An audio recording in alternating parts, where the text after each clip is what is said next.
Recuerden que en el... Bueno, damos comienzo al tercer Ateneo de la Sociedad de Cardiología de Salta. Bueno, el tema que nos une hoy es la obesidad. ¿Qué tenemos que saber los cardiólogos? Bueno, tenemos el honor de estar con la doctora Mónica Roldán Suárez, médica clínica especialista en nutrición con orientación en obesidad de la Universidad Favaloro, diabetóloga, miembro del Comité de Innovación de la Sociedad Argentina de Diabetes. Agradecemos mucho la participación porque actualmente la doctora se encuentra en el Congreso Americano de Diabetes en San Diego, California. Y bueno, está también con nosotros como panelista la doctora Amira Sliman, que es médica clínica y diabetóloga, el doctor Javier Fernández, médico cardiólogo, y bueno, bien conocida la doctora Alejandra López Faccini, médica cardióloga. Y la presentación del caso clínico lo va a hacer la doctora Karina Delgado, médica residente en cardiología del 4º año en el Hospital San Bernardo. Bueno, doctora Delgado. Hola, buenas noches. Ahí comparto pantalla. ¿Se escucha bien? Sí, se escucha perfecto. Hola, ahí pantalla. ¿Se escucha? Sí, se escucha perfecto.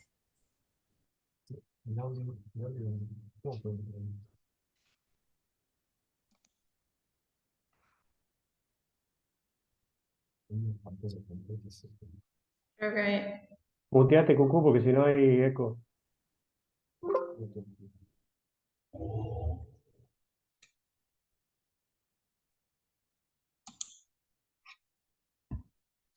Bueno.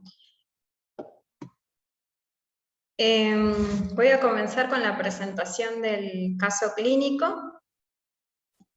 Es sobre un paciente de sexo masculino, de 46, no sé si se está cambiando de 46 años, que como factores de riesgo presenta obesidad mórbida con un índice de masa corporal de 46. Los antecedentes personales patológicos son hipertensión, diabetes tipo 2, en un principio en tratamiento con metformina 850 cada 12, una FA permanente con un Chatbach de 3 y un Haslit de 2, una insuficiencia cardíaca con FEI reducida, con una miocardiopatía dilatada, con serología para Chagas negativo, sin coronariografía, sin evidencia de lesiones vasculares, con serologías virales negativas, TSH normal y múltiples internaciones por insuficiencia cardíaca descompensada desde el 2019 a 2023. El paciente se encontraba con la siguiente medicación habitual: losartán, 50 a la mañana, 100 a la noche, amlodipina, 10 miligramos cada 24 horas, furosemida, espironolactona, carvedilol 625 cada 12, insulina, metformina y anticoagulado con Sintrom. Pero venía con un seguimiento irregular debido a una mala adherencia, ya que no concurría o no había entendido que tenía que controlarse con el hematólogo la anticoagulación, entre otras cosas. En su última internación presenta un cuadro de exacerbación de su disnea habitual de clase 2 a clase 4, por lo cual acude a la guardia de nuestro nosocomio presentando una TA de 170-100, una frecuencia cardíaca de 130 latidos por minuto, una frecuencia respiratoria entre 20 a 25 respiraciones minuto, una saturación de oxígeno entre 90 y 91% aire ambiente, se lo asume como una insuficiencia cardíaca aguda, se realiza tratamientos, se lo interna, se realiza un tratamiento con vasodilatadores en un principio, y posteriormente prosigue con un balance negativo con diuréticos. Se solicita los siguientes estudios complementarios, entre ellos un electrocardiograma con un ritmo irregular no sinusal, un ritmo de FA con una respuesta ventricular moderada, un eje de menos 45 grados, un QRS de 0,10 a 0,11, un bloqueo incompleto de rama izquierda con una gran hipertrofia del ventrículo izquierdo. En la radiografía se puede observar un índice cardiotorácico mayor de 0,5 con un mediastino ensanchado, un botón aórtico prominente y signos de redistribución de flujo. En el laboratorio presentaba una hemoglobina de 14,2, una función renal normal, un ionograma dentro de parámetros también normales, una ferritina de 201 también aceptable, una transferrina de 28.9 en porcentaje, y con la alteración de la hemoglobina glicosilada de 9.8.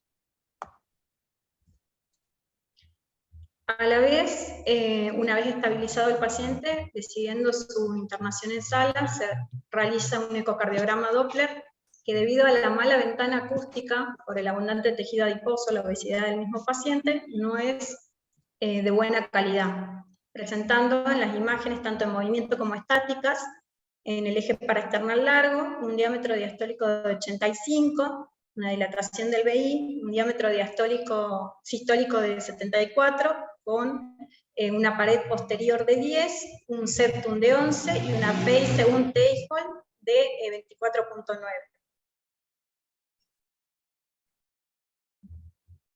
En los ejes paraesternales cortos se observa la característica hipoquinesia más que nada global, y justamente la mala calidad de las imágenes por el abundante tejido adiposo del paciente.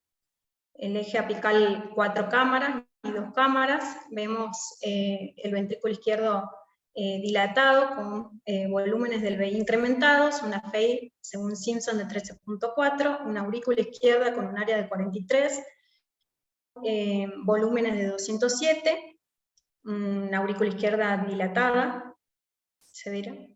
Y en el flujograma mitral podemos observar un patrón irregular monofásico con signos indirectos de restricción, con una velocidad de la E prolongada de 117 y E' también incrementadas. E sobre E'. Observando más que nada las cavidades derechas, podemos ver una dilatación leve del ventrículo derecho de 46, el diámetro basal, el área de la aurícula derecha de 33, y un TAPSE de 19.6, en el cual nos muestra una buena función del ventrículo derecho. A la vez, observando la válvula tricuspidia, podemos ver una insuficiencia tricuspidia entre leve a moderada, con una velocidad máxima de 2.48 y un gradiente pico de 25 milímetros de mercurio. Resumiendo, tenemos un paciente con un ecocardiograma, con una mala ventana acústica, un BI con una dilatación severa, una hipoquinesia de tipo global, y debido también a la mala ventana acústica y a que es un método operador dependiente, la FEI que se puede estimar es entre 20 a 25, observando un deterioro severo de la misma.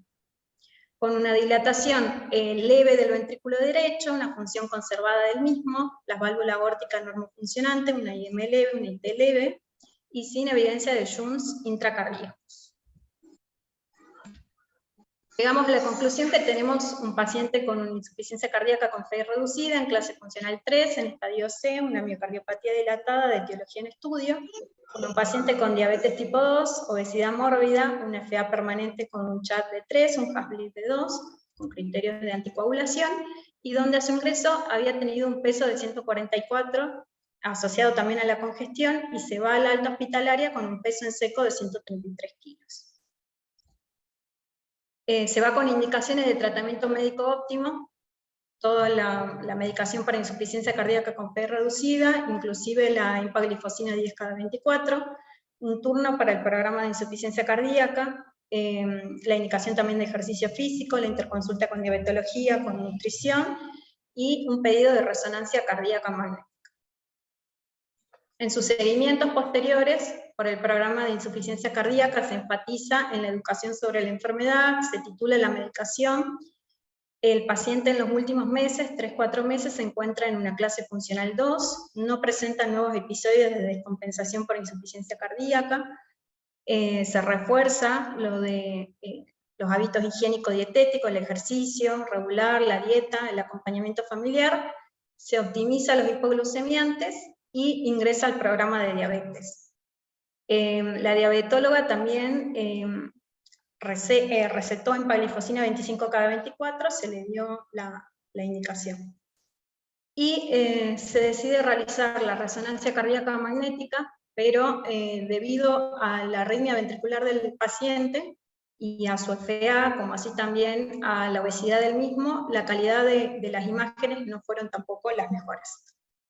En este cine 4 cámaras se evidenció más que nada la hipoquinesia global, como así también en las otras imágenes observadas por el especialista en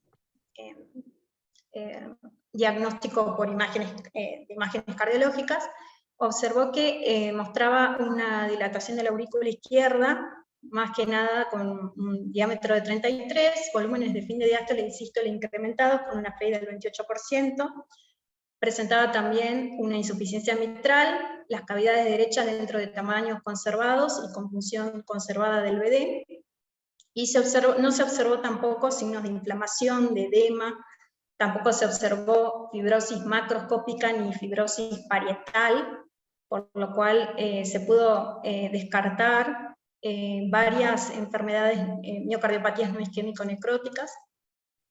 También presentó un aumento de la captación de T1, por lo cual tenía una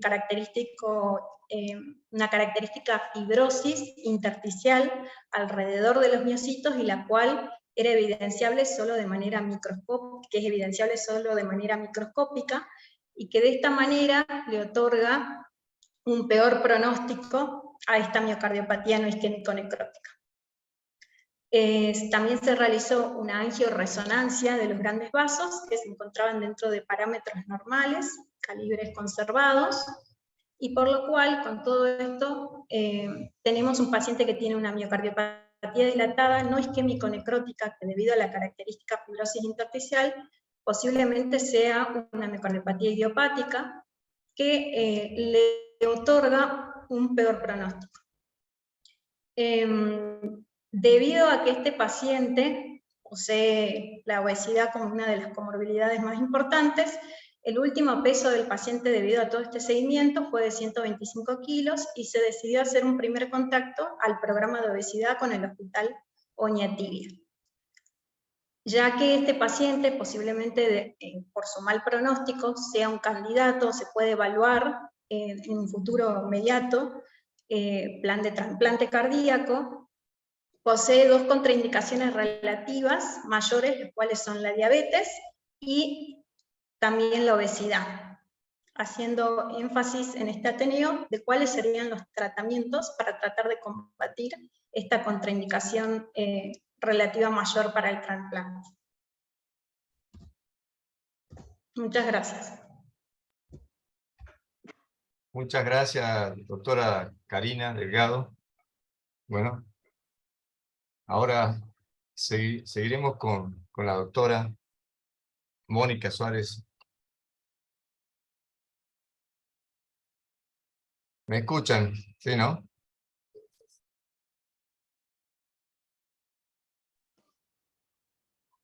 Sí, Cucu, te escuchamos bien. ¿Cómo anda, Alejandro? Doctora.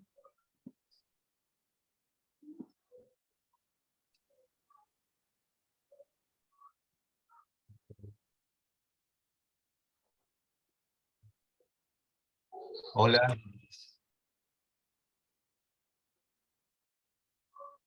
Doctora Suárez.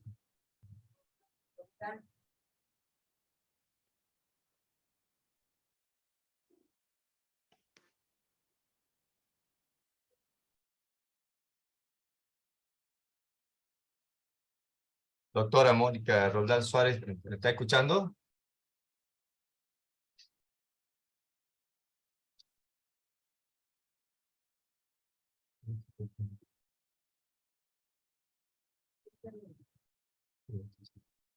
Parece que se desconectó la doctora.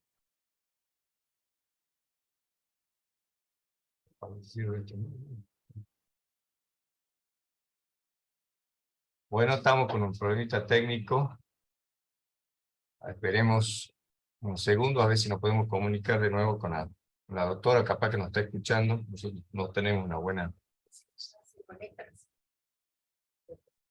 Bueno, está comentando que esperemos unos segundos, está con muchas dificultades para conectarse, acuérdense que está en Estados Unidos, así que tengamos un poquito de paciencia.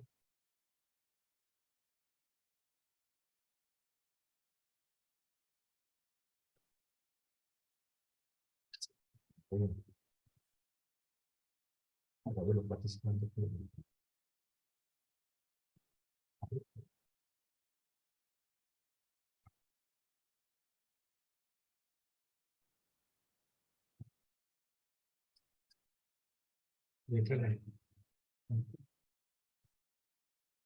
Para ver todo.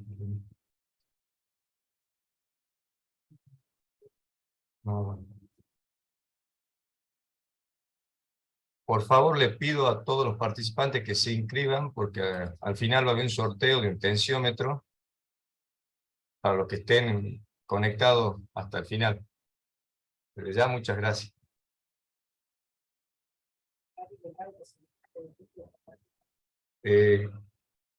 Karina, si sos tan amable, para dejar de compartir la pantalla un segundo.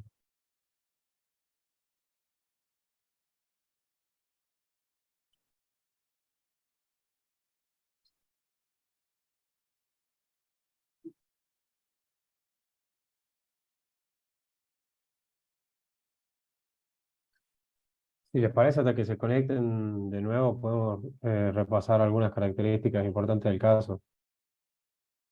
Bueno, O si puedes hacer algún resumen, Cari.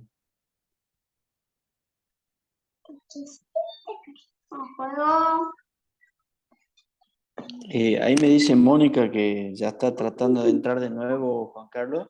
bueno, Por ahí, como decía Luis, si quieren hacer un resumen del caso clínico.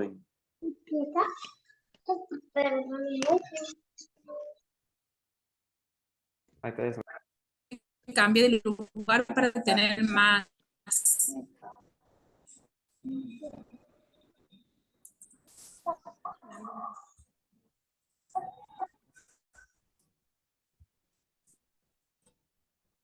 vos sos un técnico, o sea,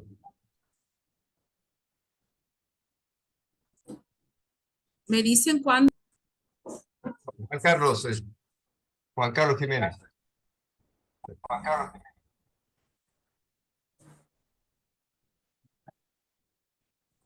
¿Está lista ahí, Mónica, Juan Carlos? Bueno, para que pueda, cuando quiera comenzar, estamos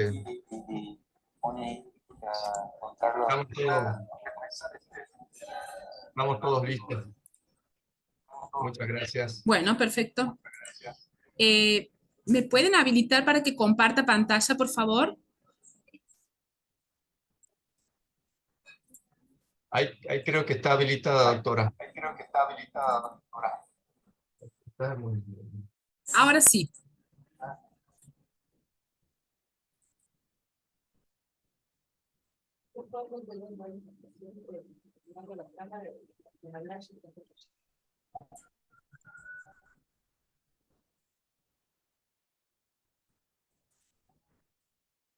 ¿Allá? Perfecto, Moni, se ve bien.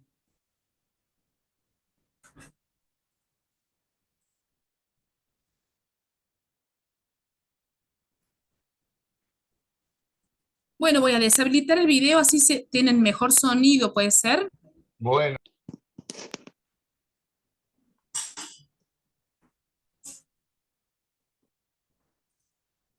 Bueno, tengo una especie de mente.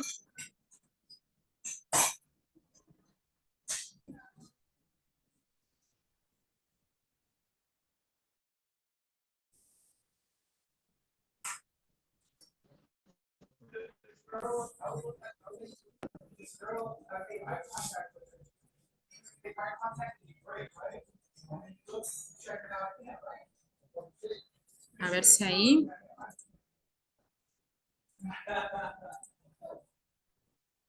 te escuchamos perfecto, nos falta solamente ¿Sí? ahí está. Sí, te escuchamos perfecto, Mónica. ¿Se escuchan? Bueno, muy bien. Bueno, un poco ya me han presentado, yo soy una médica clínica formada ahí en Tucumán, diabetóloga, y me he especializado específicamente en nutrición, pero con orientación a obesidad. Con lo cual, bueno, mi visión es un poco más armada en cuanto a lo que es nutrición y obesidad, que es el problema actual que tenemos en el mundo entero, más después de la pandemia. Y bueno, también hago un poco lo que es tecnologías en diabetes y bueno, además también soy educadora en diabetes, un poco lo que contaban ahí en mi currículum, ¿no? Bueno, lo del tema del peso, les recuerdo esto, los números, pero como para que lo tengan presente, a partir de 30 tenemos que hablar de obesidad y creo que lo que tenemos que empezar a usar es el diagnóstico, las historias de colocar como diagnóstico, así como ponemos, porque hay muchos estudios al respecto en los cuales no la diabetes conjunta. También ha habido, por ejemplo, esta pandemia de COVID que nos ha mostrado que nuestros pacientes están todos en forma inflamada, en forma crónica, con una inflamación leve, persistente, que hace que su sistema inmunológico no puedan defenderse frente a alguna agresión, sea esta un virus, una bacteria o cualquier otro tipo de agresión que el paciente vaya a padecer. Somos, les recuerdo, un cuerpo al cual Homo sapiens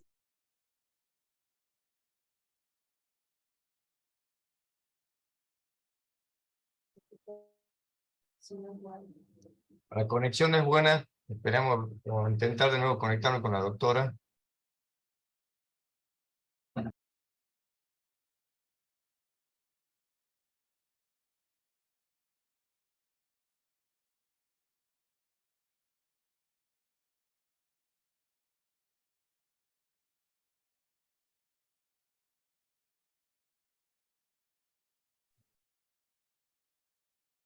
Sí, como podemos ver, o sea, la conexión allá de Estados Unidos no está siendo muy buena, por eso estamos con esas dificultades.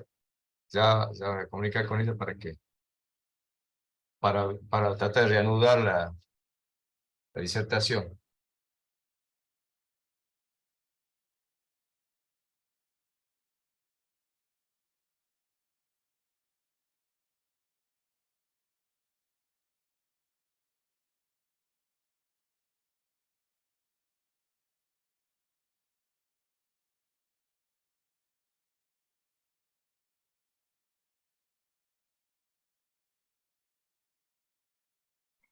Cucú.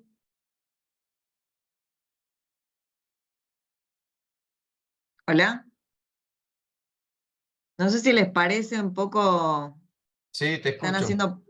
haciendo unas preguntas en el chat, por lo menos para hacer debate sobre el caso hasta que la Hasta que doctora recupere bueno, conexión. Hay una pregunta interesante del doctor Isurieta, no sé, por ahí nos puede ayudar a Mira con la respuesta. bueno, sí, Amira, ¿nos Hola, escuchás? chicos, sí, ¿cómo están?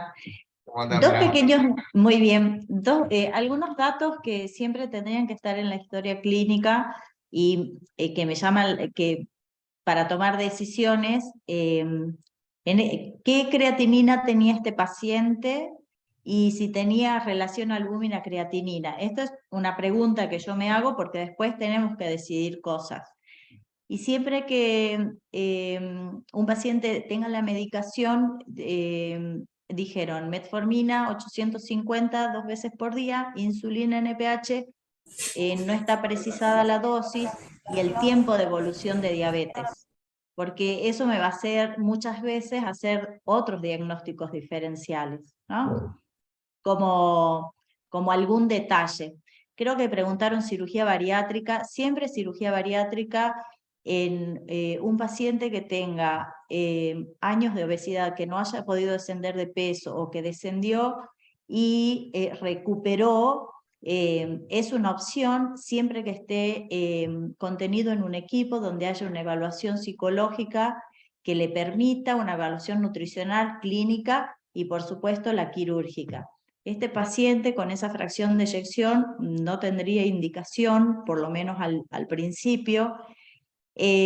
Semaglutide para tratamiento de diabetes es una opción en este paciente. Pregunto la creatinina porque tendríamos que sacar el filtrado glomerular si lo pueden hacer con la fórmula CKD, porque están contraindicados con filtrado menores de 15. Entonces, todos esos detalles nosotros podríamos tenerlos en cuenta para tratar este paciente.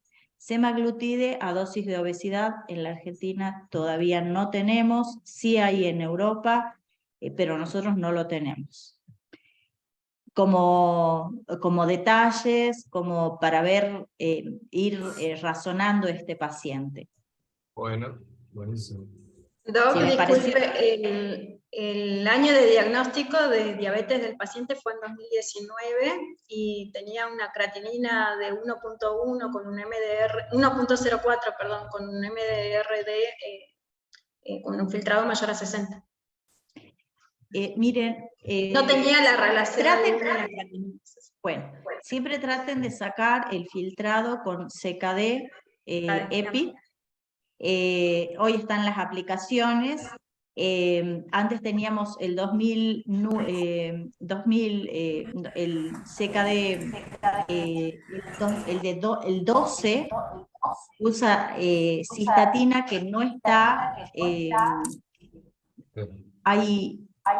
Creo que se está comunicando. Ahí tenemos comunicación con la doctora. Dale, después seguimos. Gracias. Bueno, Muchas gracias. doctora Mira, muchas gracias por el aporte, sí, gracias por el aguante. Ahora ya he podido solucionar el problema. He podido solucionar el problema de internet, así que espero que ahora me escuchen bien. Gracias por el... Después Gracias. debatimos.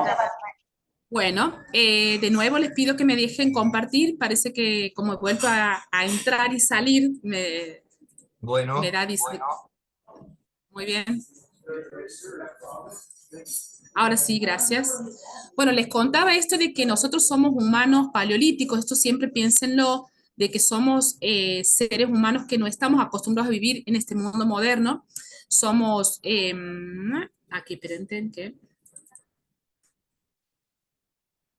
Humanos que estamos en un mundo en el cual tenemos muchas comodidades tipo confort que han hecho que creamos que nosotros mismos estamos como construyendo un ambiente ideal y nuestro mismo ambiente ideal nos está teniendo una trampa.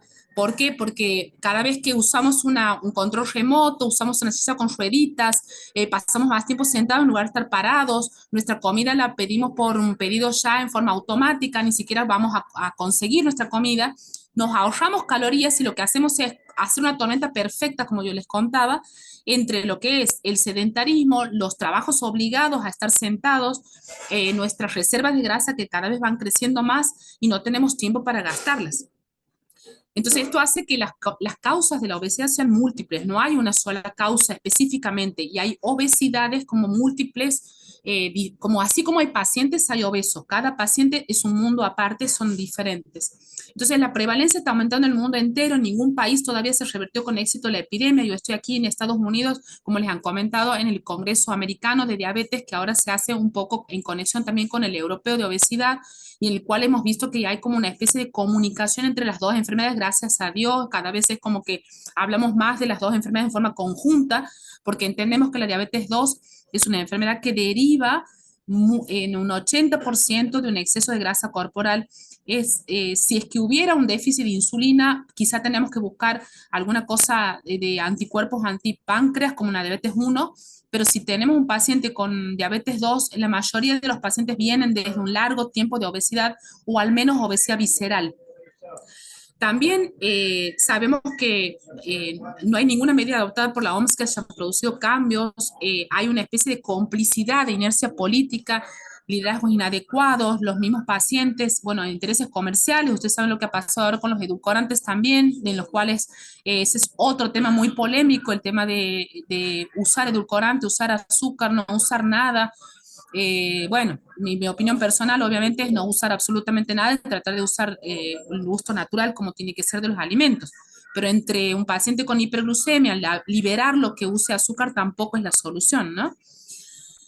Bueno, tenemos las encuestas de factores de riesgo de la República Argentina, que los últimos datos que tenemos son 2019, imagínense que esto es antes de la pandemia. O sea, estamos en el 2023, los últimos datos que tenemos son 2019 oficiales, con un 60% de la población argentina con sobrepeso. Esto creo que ha sido superado ampliamente. Y bueno, este mapita que les he puesto aquí me llama muchísimo la atención porque son niños entre 5 y 19 años, 11 millones, ha subido a 124 millones en el mundo entero de niños viviendo con obesidad. Esto es algo muy alarmante porque, bueno, también pensemos que son nuestros adultos del futuro, ¿no? La prevalencia de obesidad, como les digo, se ha triplicado muchísimo, y sí hay algo que parece muy importante, que es que la obesidad sigue siendo subtratada en relación a diabetes tipo 2. Aquí ustedes ven en este cuadro que el 86% de los adultos con diabetes 2 reciben tratamiento con fármaco, aunque sea una metformina, como está este paciente del caso clínico, pero el resto de los pacientes, solo el 2% de los obesos reciben un tratamiento como debe ser. Es una enfermedad subdiagnosticada y subtratada. Es, por lo tanto, yo le llamo muchas veces la cenicienta de las enfermedades. ¿Por qué? Porque hay un estudio que se llama Action, que está ahí, está publicado en Obesity Care en el año 2017, que ha sido hecho con encuestas. Los pacientes, el 80% de las personas conviven con obesidad, People with Obesity, que es esa sigla, cree que es su responsabilidad bajar de peso. O sea, no tenemos ningún otro caso en el cual un paciente se haga responsable absolutamente de su enfermedad. Ustedes imagínense un paciente con un cáncer de pulmón que crea que es su responsabilidad tratarse su propio cáncer. No existe. O sea, siempre obviamente es un trabajo de equipo entre el médico y el equipo de salud y el paciente, pero no hay otra enfermedad en la cual el paciente se haga responsable absoluto de su tratamiento, o crea que es su culpa o falta de voluntad, ¿no es cierto? Y solo el 17% de los profesionales del equipo médico ofrece ayuda en cuanto al tratamiento de obesidad. Bueno, ustedes hablan las múltiples comorbilidades, esto está un poco como para que lo vean así, pero más de 50 enfermedades relacionadas con la obesidad. Es una condición crónica en donde cada grado de obesidad me va quitando alrededor de 8 a 10 años de expectativa de vida menor. Lo hemos visto con los pacientes con COVID, cómo ha ocurrido en esta epidemia que se ha llevado a todos los pacientes con obesidad mórbida o obesidad grado 2 en adelante. Perdón. El tejido adiposo visceral es lo que se relaciona, por eso les hablaba de obesidad visceral, porque por ahí el paciente no tiene una obesidad mórbida, quizá como este paciente del caso clínico, pero sí tiene su obesidad visceral. Recordemos que más de 102 de cintura en el hombre y más de 88 centímetros de cintura en la mujer nos da riesgo de síndrome metabólico, obesidad visceral, y nos está hablando de que hay un exceso de insulina en el cuerpo de esta persona. A veces nos hace falta medir la insulina para poder tenerlo a esto y magnificar y saber que realmente es un paciente que está hiperinsulinémico. Y lo que peor le podría pasar a estos pacientes es que nosotros usemos insulina para su tratamiento. No es que esté en contra de la insulina, pero fisiológicamente sería como echar más nafta al fuego, porque es un paciente hiperinsulinémico en el cual, si no nos queda opción, porque está muy hiperglucémico, vamos a usar insulina, pero a la larga de su tratamiento, en la cronicidad, quizá podamos pensar en otros fármacos. Es una enfermedad muy compleja, donde hay muchas causas ambientales, como les decía, genéticas, fisiológicas, comportamiento, son innumerables. Y un poco lo que les quería, como para que lo pensemos, es por qué comemos los humanos, ¿no? Comemos por un sistema emocional, hedónico, de puro placer. Ustedes imagínense que a veces hacemos comidas de puro placer nada más, y solo deberíamos comer por el sistema energético, que sería cuando nuestro sistema habla de una depleción de energías o quizá de un déficit calórico en el día, se prende la alarma y deberíamos comer solo por déficit energético, pero no lo hacemos por sistema emocional, hedónico y sistema social y medio ambiente también. O sea, comemos mucho más veces por otras cosas que no son hambre real, no solamente los pacientes con obesidad, sino nosotros todos los humanos. ¿Por qué? Porque este sistema hedónico es un sistema de recompensa que trabaja sobre supervivencia. Es todo lo que es relacionado a comer, beber, reproducirse, se maneja a través de un neurotransmisor que es la dopamina, que me promete placer y recompensa con lo que voy a hacer. Entonces es muy difícil el tratamiento de estas personas porque la dopamina es un poderoso neurotransmisor que está relacionado inclusive con algunos casos también en adicciones, con lo cual también tenemos como una discusión entre los que hacemos obesidad y diabetes, ¿no? De si si la comida podría ser una adicción o no, porque usa las mismas vías neuronales de dopamina, serotonina, endorfinas. De hecho, las personas que juegan, por ejemplo, apuestan o usan drogas ilegales, usan el sistema dopaminérgico para esta adicción. La pérdida de peso siempre ha sido un objetivo difícil de alcanzar y creo que las nuevas ideas que tenemos que tener es que no nos podemos conformar solamente con dieta y ejercicio. ¿Por qué? Porque sabemos que con esto nosotros vamos a lograr en un año, y miren los números, son 5 al 7% de descenso de peso al año y más del 50% de las personas recuperan el peso nuevamente. O sea, que indicar solo dieta y ejercicio nos quedamos cortos con el tratamiento. El centro hipotalámico del hambre es el que regula todo esto y ustedes saben que cada vez también van tomando más cuerpo en esta situación, lo que es intestinos con las incretinas, la microbiota intestinal, el páncreas con la insulina, la grelina del estómago. Por eso es que la cirugía bariátrica, al recortar estómago y sacar gran parte del estómago, baja la grelina un montón.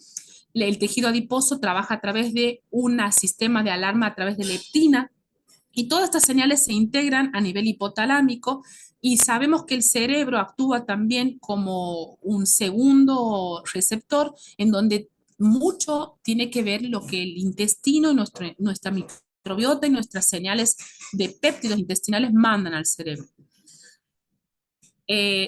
La obesidad tiene múltiples genes en estudio. Esto les he puesto como para que tengan una idea de cómo es la complejidad de lo que estamos hablando, de que no hay una obesidad, hay muchos factores y hay pacientes que van a tener algunas cosas más marcadas que otros, capaz que algunos tienen más genética y menos ambiente, otros tienen más ambiente o más del tema de comportamiento. A veces hay también trastornos alimentarios aquí asociados a obesidad, ¿no? El plan de acción en obesidad sería pensar en una alimentación que yo le diría que la palabra dieta ha quedado muy atrás porque es una alimentación consciente donde la persona sea capaz de decidir qué es lo que quiere comer y entender por qué está comiendo esta comida.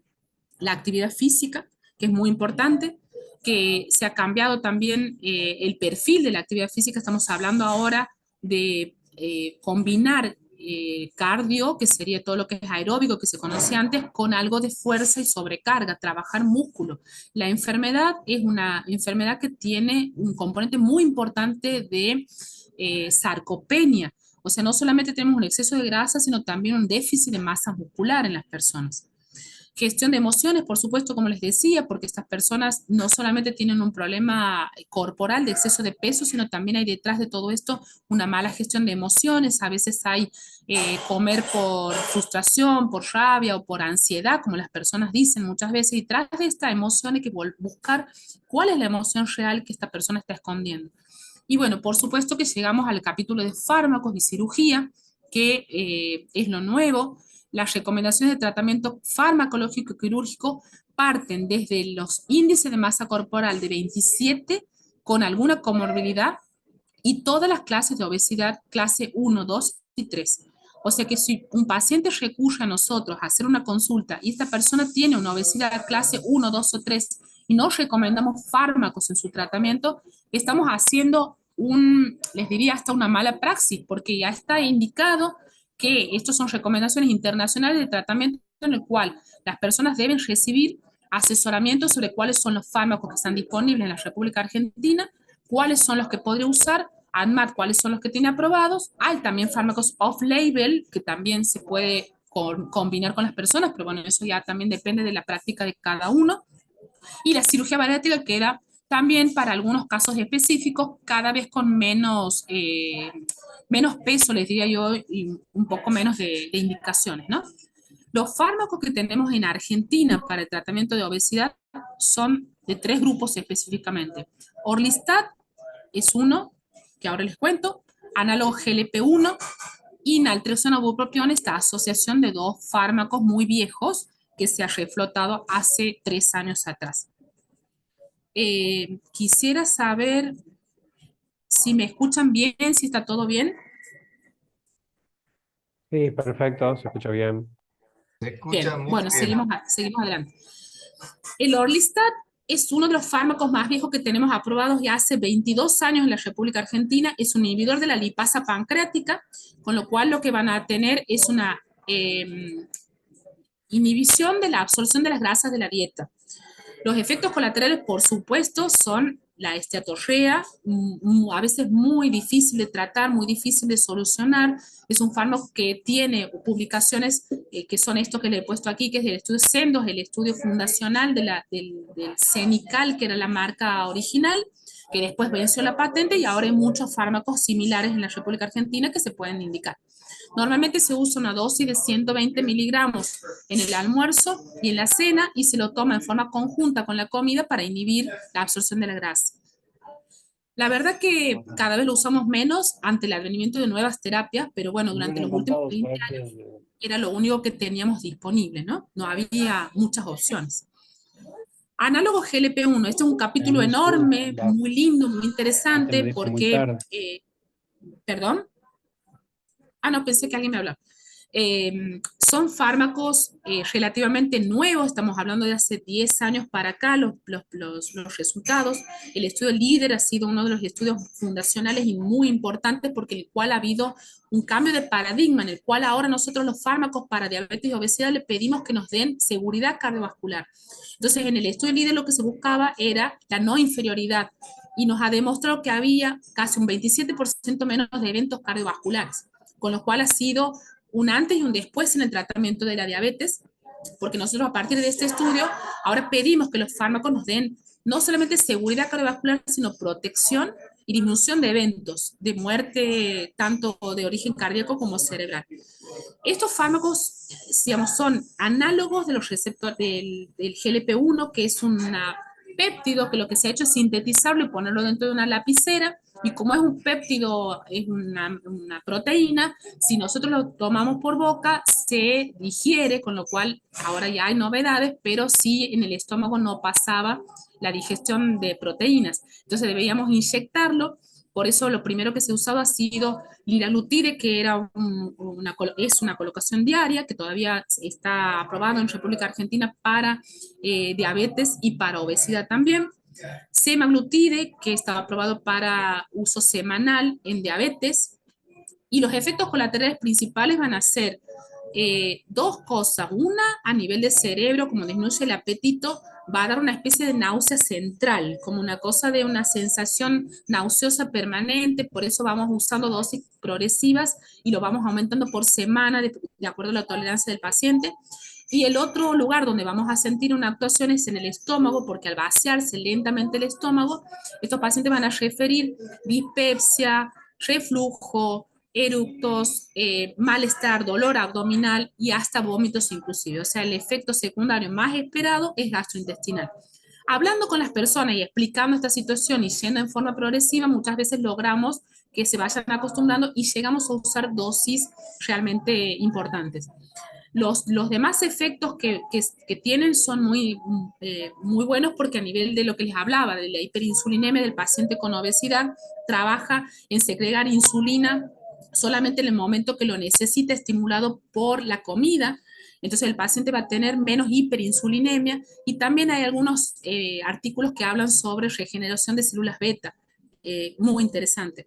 El músculo va a captar más glucosa, hay mayor lipólisis en tejido adiposo, hígado graso, muy interesante y muchos resultados. Y bueno, a nivel de cardíaco, cardioprotección, mejora la función cardíaca, sí va a haber un aumento de la frecuencia cardíaca que está reportado en las primeras semanas, con lo cual puede haber un ligero aumento de la tensión arterial, pero más que nada es la frecuencia cardíaca, y después con el tiempo eso se va como disminuyendo, y a medida que la persona va perdiendo peso, esto va quedando muy detrás.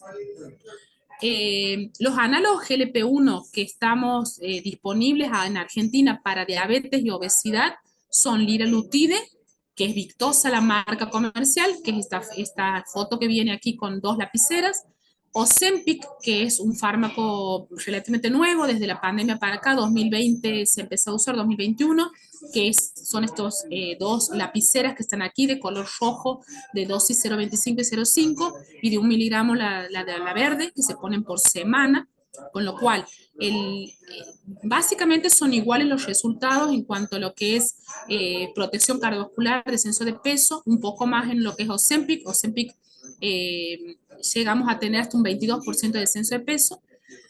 Y Trulicity, que sería la otra opción, que está aquí el dispositivo, es un dispositivo descartable que se usa 1 por semana, es un dispositivo americano, que se va progresando la dosis de 0,75 a 1,5 también por semana. Estos 3 fármacos están aprobados en Argentina para diabetes y obesidad. O sea que pacientes claramente sin diabetes no los podríamos indicar. Sí se están usando off-label, pero bueno, no tenemos aprobación de ANMAT para usarlos, ¿no? En obesidad, lo único que tenemos aprobado en Argentina es Saxenda, que es la liraglutide, que llega a usarse hasta 3 miligramos. Es el mismo fármaco que Victoza. Esto es muy llamativo porque es el mismo fármaco, nada más que uno viene en 2 lapiceras, otro viene en 3 en la caja, uno se usa hasta 1.8 y el otro se usa hasta 3.0 miligramos por día. Lo que tenemos de ventaja es que si nosotros indicamos Saxenda a una persona con obesidad, tenemos que tener la cobertura de la obra social porque estamos indicando de acuerdo a prospecto de ANMAT de aprobación. Saxenda para obesidad. Está aprobado en la República Argentina desde los 12 años de edad. O sea que lo podemos usar en adolescentes, niños desde los 12 años con obesidad. Después, a ver, tenemos otra asociación que es naltrexona y bupropión, que se llama Naltreva en la República Argentina. Es la única marca que hay porque todavía tiene su patente original. Y se presenta en una prescripción, son pastillas que no se pueden cortar, que están como una bicapa de Naltreva, que es naltrexona, que es un fármaco que es un antagonista opiáceo, desde el año 1980 que está, los dos, y se usaba solamente para dependencia del alcohol y a opiáceos. Y el bupropión, que lo conocen ustedes muchísimo, me imagino, como cardiólogos, que lo habrán usado también para la cesación tabáquica, en dosis de hasta 300 miligramos por día. Estos comprimidos vienen en 8 miligramos de naltrexona y 90 de bupropión, y la dosis va creciendo también en forma paulatina por semana hasta llegar a usar 4 comprimidos por día, que serían 2 en la mañana y 2 en la tarde, que serían alrededor de unos 360 miligramos de bupropión por día. El mecanismo de acción es a nivel de hipotálamo también, donde hay una disminución del apetito y da mayor saciedad. Es muy central, el efecto es muy, digamos, un fármaco psiquiátrico, de hecho es un psicotrópico que va con receta archivada, y también como trabaja a nivel del sistema mesolímbico de recompensa, ustedes piensen que este sistema mesolímbico es un sistema reptiliano, o sea, en el desarrollo de las especies está muy antiguo, con lo cual es un sistema muy poderoso. Por eso que nuestros pacientes dicen, no puedo dejar de comer dulce, no puedo dejar de comer chocolate, o me tiento con tal o cual comida, porque es poderosísima la influencia de la dopamina en esto. Y este fármaco lo que hace es inhibir la recaptación de dopamina. O sea que los pacientes candidatos a esto serían los picoteadores, dulceros, pacientes que tienen estos comportamientos como adictivos, les dirían, ¿no? Bueno, esto más del mecanismo de acción. Y resulta, bueno, significativo el descenso de peso. Los estudios fundacionales de esto se llaman CORE-1, CORE-2, con obesidad mórbida y con diabetes. Ha habido un descenso promedio de unos 11 a 12 kilos, que sería como un 12% más o menos lo que se ve con esto. En 4 a 6 meses de tratamiento inicial es donde se ve el mayor descenso de peso, y después hay que sostener el tratamiento por lo menos, le diría que 1 o 2 años. Esto es otra gran pregunta: ¿cuánto tiempo vamos a tratar a una persona con obesidad, siendo una enfermedad crónica, incurable, progresiva y recidivante? Escuchen esto: crónica, progresiva, incurable, recidivante. O sea, la obesidad no es más un tratamiento agudo, no pensemos más en un tratamiento cortito. Pensemos siempre en esto, ¿no? A largo plazo. Y las dosis, bueno, como les contaba, llegamos a ir subiendo hasta 4 comprimidos por día. Bueno, les vuelvo a recordar, las indicaciones de estos fármacos son a partir de 27 en adelante, y cualquier índice de masa corporal de 30, obesidad a todos, tengan o no comorbilidades asociadas. Y bueno, la novedad que les quería contar es que ya tenemos, esperando, todavía en Argentina no ha llegado, es esto de GLP-1 HIP, que se acuerdan que hay como dos secreciones intestinales, que son dos incretinas, las GLP-1 son las que estamos usando, y HIP sería la otra, que lo que hacen es sumar y potenciar el efecto, con lo cual tenemos un efecto mucho más poderoso a nivel de descenso de peso. Vean, por ejemplo, este tirzepatide es la droga, que algunos habrán escuchado, en Argentina están haciéndose estudios, ensayos clínicos con Mounjaro, que es la marca, que se va también usando por semana y se han visto con esto descensos de hasta un 30% del descenso de peso, que es enorme. Es casi comparable a una cirugía bariátrica. Después, también se ha presentado ya la semaglutide, que es GLP-1 oral, que sería la semaglutide inyectable Ozempic semanal, ya está disponible aquí en Estados Unidos, ya se vende bajo la marca Rybelsus, que es un comprimido oral por día de semaglutide. Y lo que se ha presentado ahora hace 3 o 4 días atrás, que está publicado en un artículo original de New England, es un GLP-1 oral también, de Lilly, que es el mismo laboratorio del Mounjaro, que se llama Orforglipron, un nombre difícil, que también tiene un efecto muy similar a nivel de los resultados de descenso de peso. Y por último, comentarles que ya estamos hablando de una triple terapia G, que es GLP-1, HIP y glucagón, que es la última novedad, que se llaman triples agonistas de receptores, que han presentado la fase 2 recién del retatrutide. Retatrutide es un fármaco también del laboratorio Lilly, que viene a competir también con su propio tirzepatide, o sea que son todos desarrollos donde todavía el fármaco no ha salido a la venta y ya tenemos como mayores resultados. Vamos a tener para elegir, por suerte, ojalá que lleguen muchas opciones, tanto inyectables diarias como semanales, como orales. Vamos a tener, ojalá que vayan progresando y podamos tener la seguridad de poder usar estos fármacos en un futuro. Y bueno, con esto yo les doy las muchas gracias y gracias por la paciencia, por la conexión y desconexión. Bueno, quedo abierta a cualquier pregunta que quieran hacer. Ahí están mis redes. Cualquier cosa, tengo también mi mail, pero bueno, si quieren, aquí están puestas las redes que uso. Habitualmente tengo también un canal de comunicación con los pacientes, donde grabo unos reels, y por ahí si les sirven a ustedes como educación de sus pacientes, pueden referirlos a que los vean sobre tema de educación de comida, insulina, fármacos, edulcorantes, toda esta cuestión también. Así que bueno, muchas gracias por su atención. Gracias a vos, Mónica. La verdad que excelente toda la presentación, ¿no? Inclusive también los nuevos fármacos bueno, que espero que prontamente podamos tener en Argentina. Y bueno, vamos a las preguntas del panel, así aprovechamos tu conocimiento y toda tu experiencia. Empezamos con el doctor Javier Fernández. Buenas noches, Javier.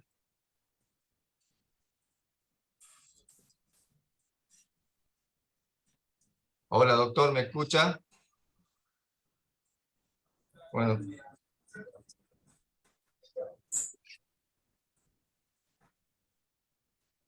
Hola, ¿me escuchás ahí?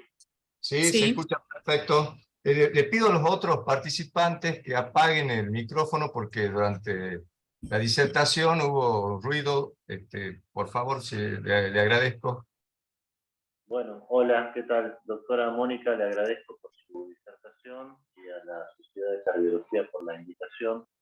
Mi pregunta, no sé si va muy acorde a su conferencia. En mi experiencia en tratar pacientes obesos, mórbidos, en servicio de emergencia, uno ve que tienen muy mala evolución, la evolución es tórpida, se ve que mejoran de día, empeoran mucho a la noche, bueno, por distintos motivos, seguramente uno sea la apnea obstructiva del sueño. La pregunta sería, en estos pacientes obesos, mórbidos, que nosotros vemos con una evolución muy tórpida, si usted nos puede hacer alguna referencia a los medicamentos cardiológicos que nosotros a veces damos en dosis estándar, cómo sería el manejo en estos pacientes con obesidad mórbida, y si esas dosis tenemos algún aval para a veces incrementarla, o qué referencia nos puede hacer al respecto. Bien. Gracias por su pregunta, doctor, y por su devolución.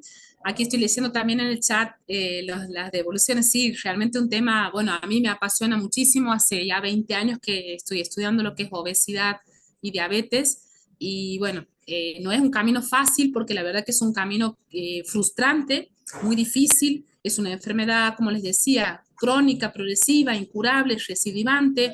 Es ponerse un poco también en el lugar del paciente. Muchas veces uno no lo entiende porque no hace este ejercicio de ponerse en el lugar del paciente, ¿no?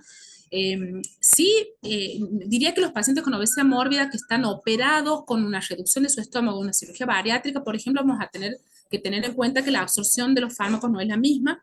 Inclusive en pacientes mujeres que están usando algunos fármacos o que están usando anticonceptivos, su absorción va a ser diferente. Pero en pacientes que tengan obesidad mórbida con su estómago íntegro, por así decirlo,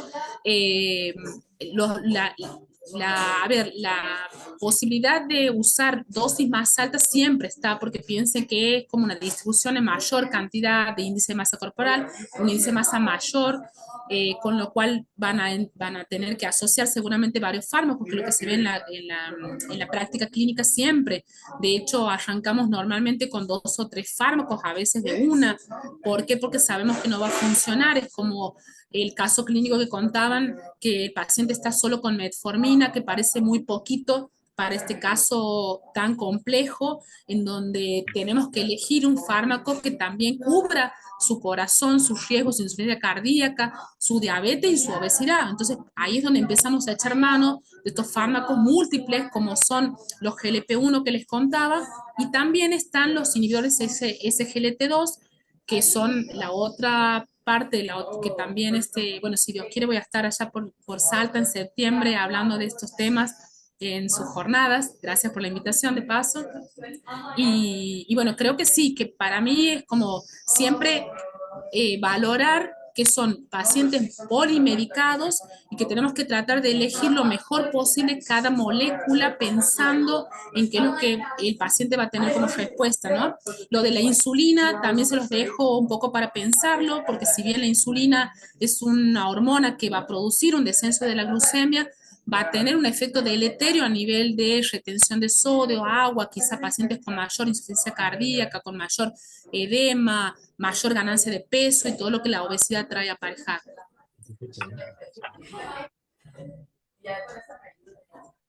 Muchas gracias.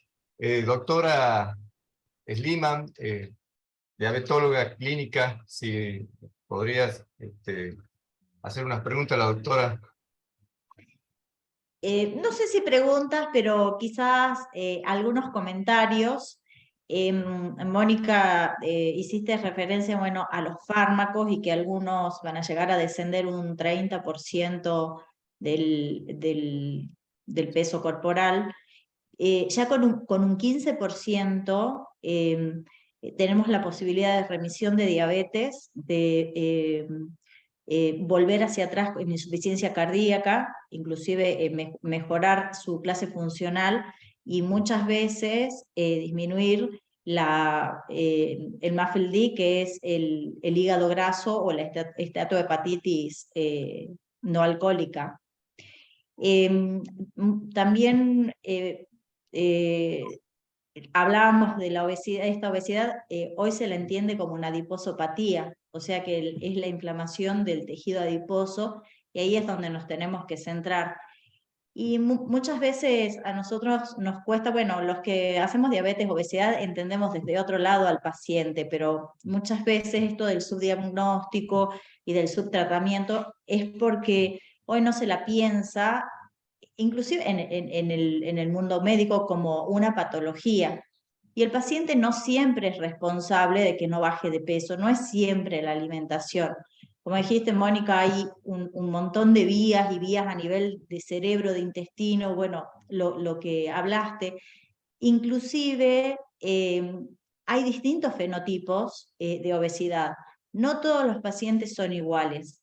Entonces, probablemente, y no será a corto plazo, pero a largo plazo, la genética también nos diga qué obeso tenemos enfrente y qué tratamiento podríamos hacerle. Lo que sí vemos es que con la nueva medicación, algo hiciste referencia, Mónica, que hoy muchos pacientes que tendrían indicación de cirugía bariátrica, con medicación, no solo medicación, siempre es primero plan alimentario, actividad física, si podemos incorporar la terapia psicológica dirigida a obesidad, han disminuido los casos que podrían tener indicación de cirugía bariátrica. Sí, así es, doctora. Mira, sí, tal cual. Es como esto de pensar en que podemos revertir, no podemos decir curación, porque es una palabra que no se usa, pero sí hay una reversión o remisión de la diabetes tipo 2, y más si los pacientes tienen menos de 5 años de evolución de la diabetes, hay una alta chance de que si el paciente pierde al menos el 20% de su peso, pueda revertir la situación de diabetes y considerarse que su diabetes está en remisión. Por un tiempo, no sabemos cuánto tampoco, y también ahí donde viene esto que yo les decía, cuánto tiempo vamos a usar los fármacos que estamos indicando. Que si a ver, es lo mismo que preguntar cuánto tiempo voy a indicar un enalapril a un paciente, o cuánto tiempo voy a usar un losartán con un paciente. Estamos hablando de lo mismo, ¿no? Es un tratamiento de una enfermedad crónica. Y bueno, ahí he leído un poquito en el chat que me preguntaban sobre el tema de la aprobación de estos fármacos para pacientes sin obra social. Bueno, lo que les contaba, las obras sociales, Saxenda, que es el fármaco inyectable diario para obesidad sin diabetes, está aprobado por ANMAT en Argentina, o sea que lo podemos indicar.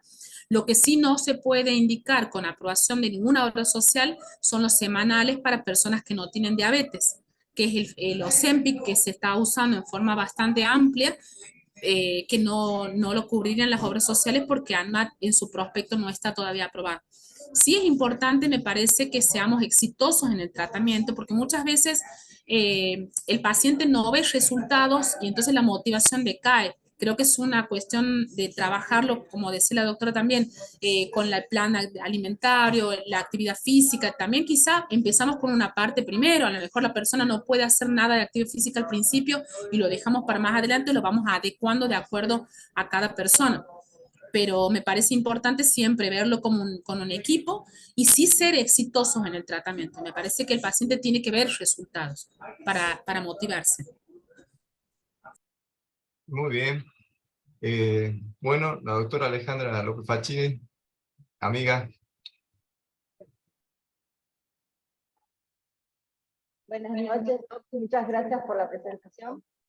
Bueno, en realidad respondió mi pregunta con esto de que hasta cuándo dar la medicación, y es para siempre, lo dijo de una forma sutil, pero lo dijo. Mi pregunta viene, ¿puedo hacer cambios, o sea, bajarle la medicación o suspendérsela a la semaglutide? Y si tiene una recaída, ¿volver a darla? O si la inicias no la puedo dejar. No sé si se entendió.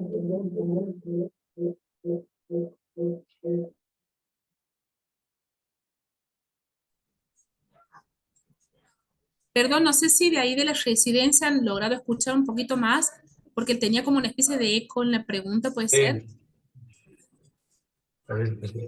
Doctora, ¿la puede repetir lentamente?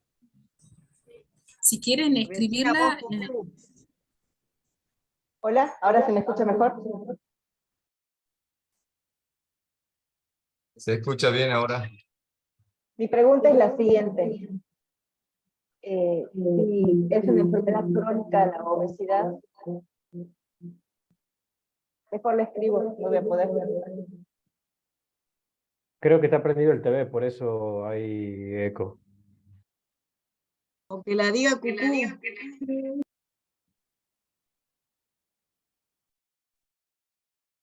Ya la digo yo. Entonces.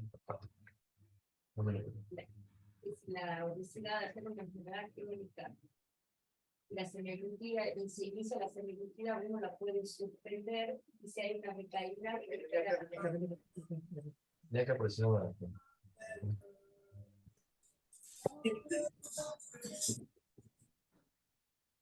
Hola, estamos compartiendo el lugar con el coordinador, por eso Una amiga.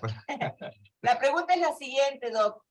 Si la obesidad es una enfermedad crónica y yo inicio la semaglutide y mi paciente es un excelente paciente y adelgaza y se pone con un índice de masa corporal de 18 y demuestra que por un tiempo, digamos 5 años, él no vuelve a engordar. ¿Le podría yo retirar la medicación, darle algún aporte o pasarlo a otro? Y si llega a tener una recaída, volver a dársela. Y si es así, sería una promesa de parte de los cardiólogos, porque si no es siempre más medicación, y eso se ha demostrado que se deprimen. Sí. Entonces mi pregunta es más práctica, Doc. Bien, hermosa pregunta porque es de la práctica clínica y diaria y son cosas que estamos aprendiendo en el año a año, les diría, que vamos aprendiendo sobre obesidad, porque como les decía al principio en la disertación, es una enfermedad nueva para la humanidad. No hemos tenido antes epidemia de obesidad en nuestra especie humana, con lo cual estamos aprendiendo muchas cosas. Creo que es un juego entre lo que tenemos de resultado, lo que el paciente va mostrando, lo que tenemos disponibilidad también económica, porque piensen que muchos de estos pacientes pueden quizás hacer una compra de algún fármaco de estos inyectables, a lo mejor por un año, o quizá por 6 meses, y después tenemos que seguir con otro fármaco quizá más acorde a su presupuesto. También se está usando, les cuento, los SGLT2, tanto empaglifosina como dapaglifosina, en forma off-label para obesidad sin diabetes, con lo cual también ya hay algunos trials ongoing de los resultados de asociar fármacos. Y esto que la doctora preguntaba de qué pasa, miren, si hasta las cirugías bariátricas vuelven a reengordar, imagínense un paciente que no está operado y que ha hecho un tratamiento con un fármaco, puede volver a subir de peso. Entonces, en cuanto al paciente vemos que recupera peso, podemos volver a usar de nuevo el mismo fármaco o quizás otro, o a veces asociar dosis bajas de uno y de otro, dependiendo también las características de la persona. Yo esto por eso les contaba de naltrexona y bupropión, que es como perfiles diferentes. Un paciente a veces más picoteador, dulcero, con ansiedad, quizá anda mejor con este fármaco de naltrexona y bupropión, o el paciente que a lo mejor come mucho de golpe y tiene un estómago muy grande, con un GLP-1 anda mejor porque su estómago se achica desde aquí y se achica realmente en la evacuación gástrica. O sea que creo que sí, que esto es un arte de ir aprendiendo cómo ir usando un fármaco y otro. Y aprovecho a contestar una pregunta que hay aquí en el chat, que habla sobre cáncer tiroideo y contraindicación de GLP-1. La contraindicación de GLP-1 son 2 formales muy grandes, que son pancreatitis como antecedente, que personalmente yo en mi experiencia, aunque hayan pasado muchísimos años de una pancreatitis, no se lo indico porque está en el prospecto como una complicación, y quizá esta segunda pancreatitis el paciente no cuenta la historia, con lo cual para mí la pancreatitis es como una contraindicación absoluta. Y pacientes que tengan cáncer medular de tiroides, que es un cáncer genético muy especial, que son pocas familias en la Argentina, con lo cual nuestros cánceres que vemos de tiroides son papilares la mayoría, así que no está contraindicado en todos los cánceres tiroideos, solo en los medulares. Excelente. Bueno, mira, la Sociedad Salteña de Cardiología, todos los cardiólogos participantes están muy agradecidos porque el tema es muy interesante, inclusive da para otro ateneo de la sociedad, porque sabemos que el abordaje del paciente obeso es multidisciplinario. De hecho, quizás me eligen a mí porque yo fui hace 10 años atrás, tenía un índice de masa corporal de 35. Entonces yo tengo... Entonces, sí, la verdad que requiere un esfuerzo también psicológico, no es sencillo. Y bueno, la verdad que estamos muy agradecidos, aparte que tu tiempo que es valioso. Y bueno, si algunos quieren hacer una pregunta, porque estamos con poco tiempo, y después vamos al sorteo, pues, yo creo que ya estamos con poco tiempo, directamente vamos al sorteo, así que estén preparados. Gracias, Mónica. Dale. Muchas Gracias a todos. Bueno, muchas gracias a todos. Y te esperamos para la jornada de cardiología. Bueno, con mucho gusto voy a estar presente ahí. Y bueno, les deseo buenas noches a todos. Yo me estoy trasladando ahora de Los Ángeles a San Diego, así que los dejo. A disfrutar Cariños. de Estados Unidos.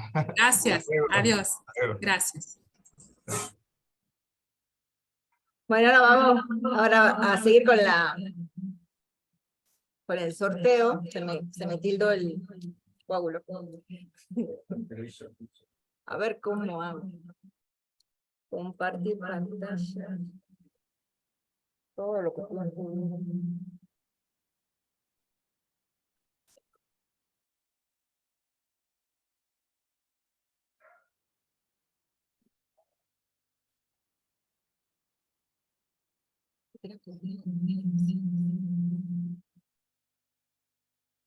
no sé si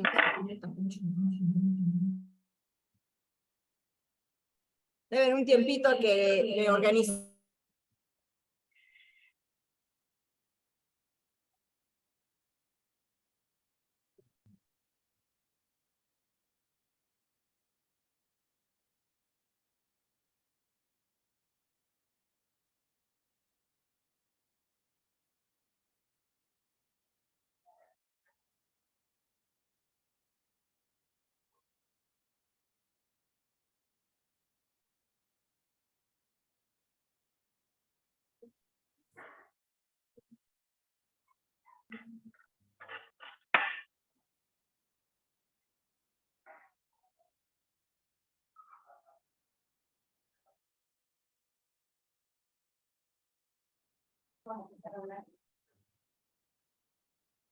Bueno, ¿ya están todos?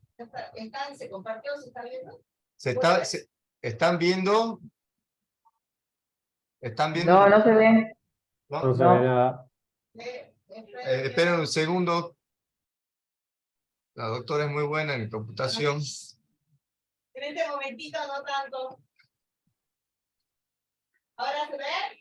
Ahora sí se ve perfecto. Bueno, puse los correos electrónicos. Vamos a aspirar.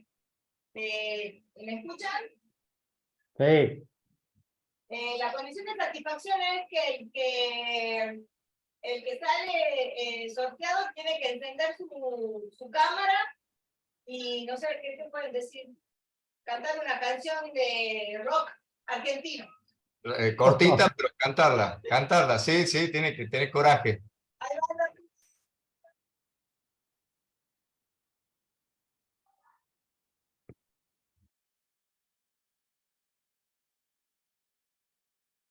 Claro, va Norton. Yes. Hay fraude ahí, Cucú, salí de ahí. No. Acá no hay nada arreglado, esto es real, esta es la vida real. Pará, Cucú, hacer trampa, todo. ¡Qué grande! Gracias. Aquí estoy presente. La canción. La canción Ay. siempre vale. ¿Cómo se llama la canción de...? Gané el tensiómetro. Estoy con los chicos acá. Estamos todos haciendo fuerza. No me acuerdo ninguna canción. Vamos, te ayudamos, Caro, vamos. No voy en tren, voy. ¿Cómo se llama? La canción, no sé, una canción de rock nacional, dale, tirá. Bueno, esa, ¿cómo es? De música ligera, nada nos libra, nada más que dar. Muy bien. Estamos en coro acá. Bueno. Claro, nos comunicamos con vos y bueno, gracias por estar. Perfecto. No, gracias a ustedes, excelente el Ateneo. Gracias. Gracias. Y bueno, gracias a todos por participar. Bueno, saludos a todos y bueno, lo esperamos para la jornada de cardiología. ¿Ah? Gracias. Saludos, buenas noches a todos. Buenas noches. Buenas noches. Gracias. Bye. Bueno, tú me parecía arreglado. No sé, creo que no.